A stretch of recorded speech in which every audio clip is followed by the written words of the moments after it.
May the Father of mercies, the God of all consolation, be with you all. And with your spirit.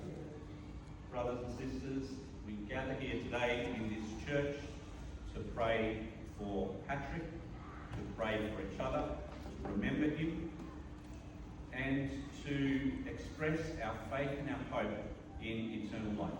This is a gift from God that we have deep hope, confident hope that Patrick now shares.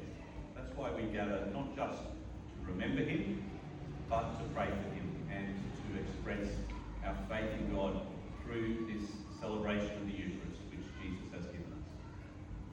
At the beginning of our Mass today, we acknowledge and we show reverence for the earthly remains of Patrick. Even though he is not with us in the same way as he once was, we honour the fact that in this life he was given his earthly human body, and we have hope that one day his body too will be raised up to live with God forever.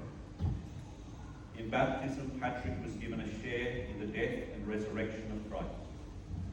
As we gather today to celebrate the mystery of our faith, we greet his earthly remains and pray that he will feast forever at the eternal banquet table of heaven.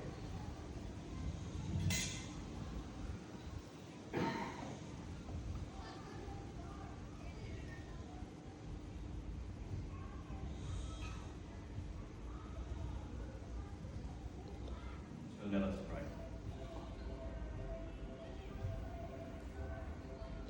Lord Jesus, you came to give us abundant life. Lord, have mercy. Lord, have mercy. Lord Jesus, you bring comfort to those who mourn. Christ, have mercy. Christ, have mercy. Lord Jesus, you give hope to all who believe in you. Lord, have mercy. Lord, have mercy. May Almighty God have mercy on us, forgive us our sins and bring us to everlasting life. Amen. Let us pray. Almighty God and Father, by the mystery of the cross you have made us strong. By the sacrament of the resurrection you have sealed us as your own. Look kindly upon your servant Patrick, now freed from the bonds of mortality, and count him among your saints in heaven. We ask this through our Lord Jesus Christ, your Son, who lives and reigns with you in the unity of the Holy Spirit, God, forever and ever. Amen. Please be seated now as we listen to our readings from the Scriptures. I invite you.